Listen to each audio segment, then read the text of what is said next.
Boom, my people. How you guys doing?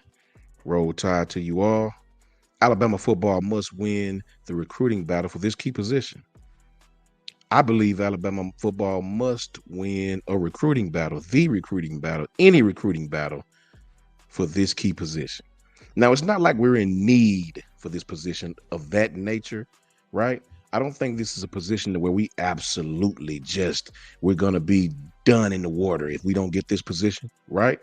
I don't believe it to that magnitude, but I do believe you can never have too many interior defensive linemen. I believe that. I believe even with all the great defensive linemen that we have, all the great young defensive linemen that we have, you can never have too many. Transfer portal, adding, addition by subtraction, subtraction by addition, right? So you can never have too many of these guys, man. You can never have too many of the big uglies in the trenches that really dictate how the game go, especially with this 4-2-5 a la multiple hybrid 3-4 nickel that we run, right? Because remember, um, in my opinion, the most common way an offense usually attacks a base 4-2-5 is to attack the side away from the Sam linebacker, a la Rover, right? It's a resource thing, it's a numbers game, right? So you definitely want those guys like Antonio Coleman, guys who are quick, strong handed, guys that can play the run while providing some type of pass rush. Guys who are quick off the ball, first step is deadly and strong enough to hold up against the run. Guys like London Simmons, guys that can dominate their box, not two gap unless the center is over the nose, but guys that can actually play ball from the defensive line, guys that can provide some pass rush and stop the run, and guys that can move. Guys that can move. So that's important. It's important to have as many of these interior defensive linemen that can move as absolutely possible. Um, this base 4-2-5 hybrid nickel 3-4, whatever you want to call it, right? Um, it allows you to keep six in the box on a majority of the time, right? And it allows you to keep five DBs in to help have to pretty much help have a sound pass attack passing game against the pass, if you will. Excuse me. Um, so I like this defense, man. To me, it's built for the inside zone. It's built to stop that, and you definitely want to have these great guys in the middle that can move. You definitely want to have these guys in the middle that can absolutely dominate their box. And you want to continue to add guys like that. Now, we're not hurting for interior defensive linemen.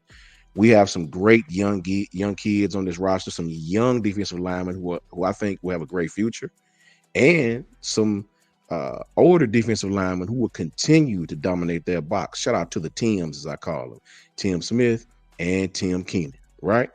So generically speaking, and I do say generically with a very light pause, generically speaking, the 4-2-5, what, 2x2, with most teams, who will set the three to the side of the back, the side of the running back, that is the offensive formation. Why? In my opinion, if the formation is balanced, and your defense is in a too high structure, um, it's gonna be an open B gap, right? It's going to be an open B gap.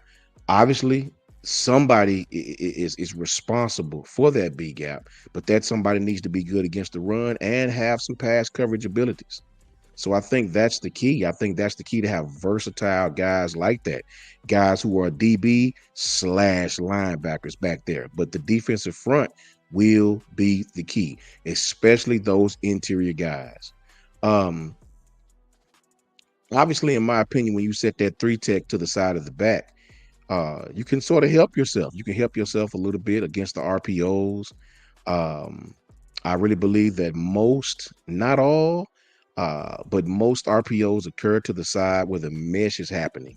If I really look at it, a lot of the RPOs that are ran occur to the side where the mesh is happening. Although there are teams out there who do a really good job, at running RPOs away from the side of the back, so the offense can sort of mesh the zone on the opposite side, but the quarterback can still read on the backside. He can still read the defense from the backside.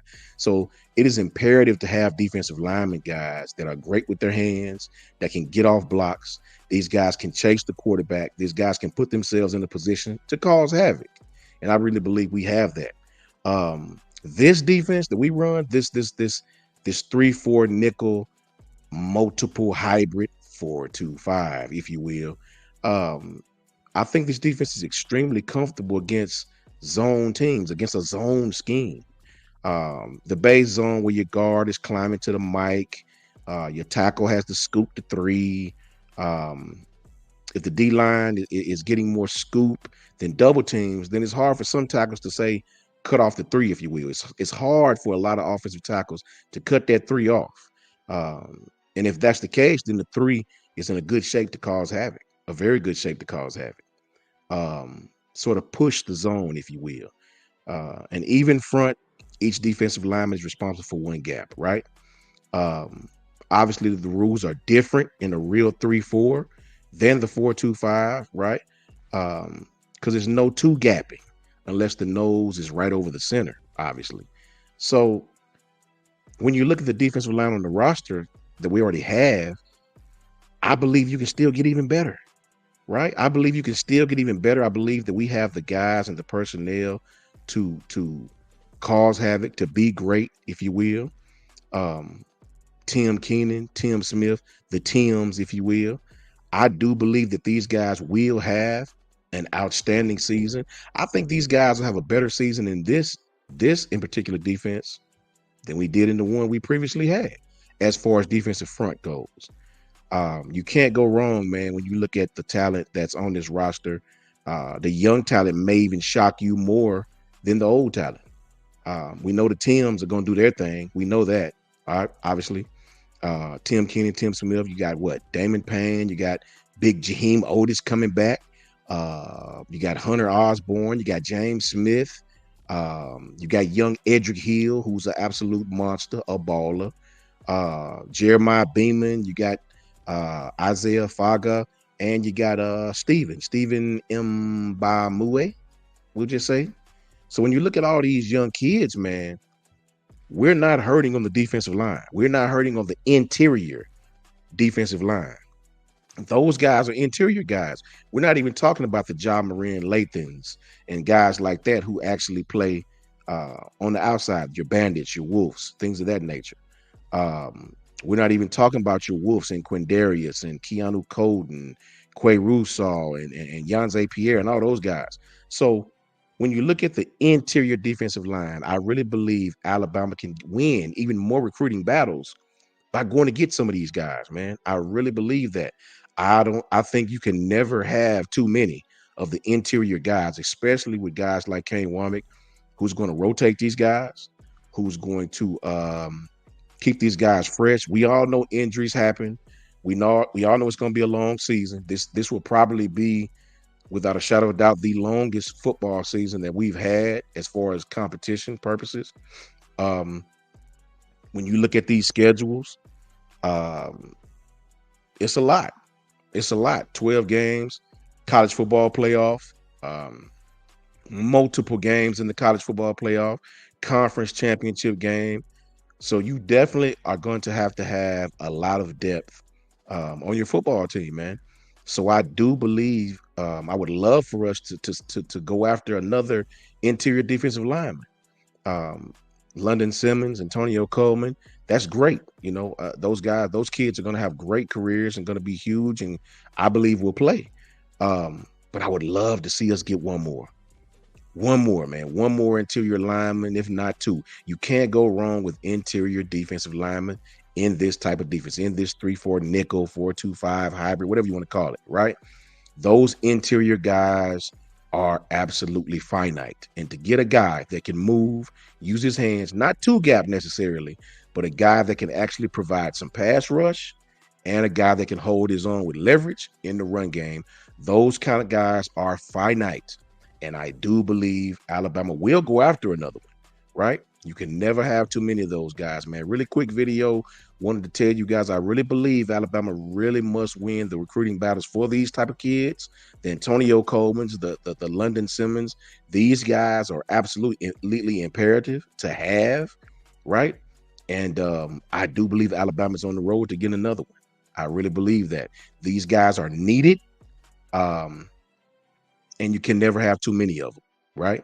Shout out to the entire Alabama defense, the entire Alabama football team, and this 4-2-5, 3-4 nickel hybrid, whatever hell you want to call it, right? You can't go wrong, man, with interior D linemen that can actually play the position. Not necessarily two gap, but guys who are good in stopping the run, who are more than adequate at stopping the run, and can provide some pass rush. I appreciate you guys tapping in. The truth will always be in the details, man. Roll Tide to you guys. And until next time, thank you for tapping in.